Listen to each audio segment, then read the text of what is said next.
ആറന്മുള ഉത്രട്ടാതി വള്ളംകളി പുരോഗമിക്കുന്നു. സുജു ടി ബാബു ചേരുന്നു.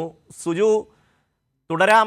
വലിയ വലിയ ആവേശത്തിലാണ് സുജുവും ഒപ്പം തന്നെ അവിടുത്തെ ജനങ്ങളും. പത്തനംതിട്ട, ആലപ്പുഴ ജില്ലകളിലെ വിവിധ കരക്കാരാണ് ഈ മത്സരത്തിന് നേതൃത്വം നൽകുന്നത്, അതിൻ്റെ ഭാഗമാകുന്നത്. സുജു,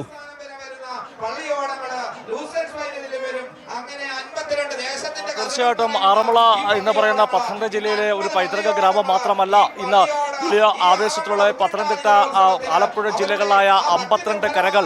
ആ 52 കരകളിലെ ജനങ്ങളെ സംബന്ധിച്ചോളം ഇന്ന് വലിയ ഒരു ഉത്സവം തന്നെയാണ്. ജലോത്സവം എന്ന് മാത്രം പറഞ്ഞാൽ പോരാ, അവരുടെ മനസ്സിൽ അതിനപ്പുറത്തേക്ക് വലിയ ആവേശത്തിൻ്റെ ഉത്സവം തന്നെയാണ് ഇപ്പോൾ നടക്കുന്നത്. 8ാം ഹീറ്റ് മത്സരമാണ് ഇപ്പോൾ ആരംഭിക്കാൻ പോകുന്നത്.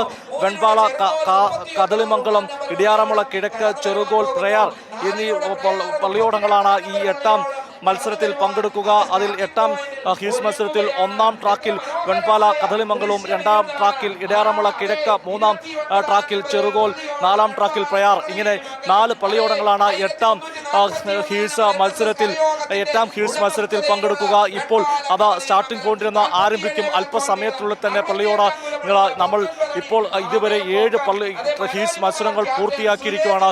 ഷമ്മി പറഞ്ഞതുപോലെ തന്നെ 7 ഹീസ് മത്സരങ്ങളും അതിമനോഹരമായ കാഴ്ചകൾ തന്നെയായിരുന്നു. പള്ളിയോടങ്ങൾ അങ്ങ് പരപ്പുഴയിൽ നിന്ന് ഇങ്ങ് സത്രക്കടവിലേക്ക് ഏതാണ്ട് 1 കിലോമീറ്റർ ദൂരം സഞ്ചരിച്ച് അത് തുഴഞ്ഞു വരുമ്പോൾ അതിനൊരു മനോഹരതയുണ്ട്.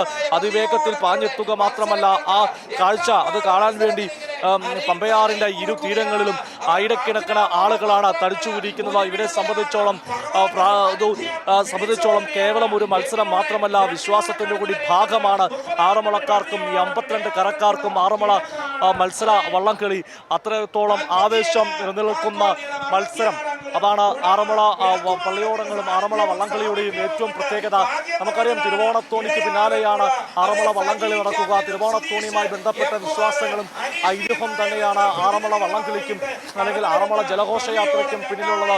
തിരുവോണത്തോണിയായി എത്തിയ മങ്ങാട് ഭട്ടതിരിക്ക് നേരെ കൊള്ളക്കാരുടെ അക്രമം ഉണ്ടായപ്പോൾ അതിനെ തടയാനായിട്ടാണ് അന്ന് കരനാഥന്മാരുടെ നേതൃത്വത്തിൽ പള്ളിയോടങ്ങൾ സംരക്ഷണം ഒരുക്കിയത്. അതിനുശേഷമാണ് ആറന്മുള ജലഘോഷയാത്ര ഉണ്ടാകുന്നത്.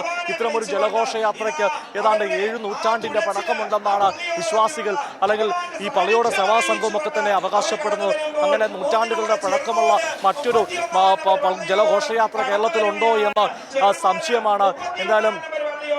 എന്തായാലും ആ ഒരു ഇതിനെ പിന്നീട് 1922 മത്സര വള്ളംകളിയായി രൂപപ്പെടുന്ന ആ മന്നം ട്രോഫി രൂപപ്പെട്ടപ്പോൾ മുതൽ തന്നെ അല്ലെങ്കിൽ മത്സര വള്ളംകളി തുടങ്ങിയ കാലഘട്ടത്തിൻ്റെ ആവേശത്തിന് ഇന്നും ഒരു കുറവില്ല. ഇപ്പോൾ നടന്ന ഏതാണ്ട് പമ്പയാറ്റിൽ ആറന്മുള വള്ളംകളി ആവേശകരമായി പുരോഗമിക്കുകയാണ്. മത്സര വള്ളംകളിയാണ് ഇപ്പോൾ നടക്കുന്നത്. വിവരങ്ങൾ നൽകിക്കൊണ്ടിരുന്നത് സുജു ടി ബാബു.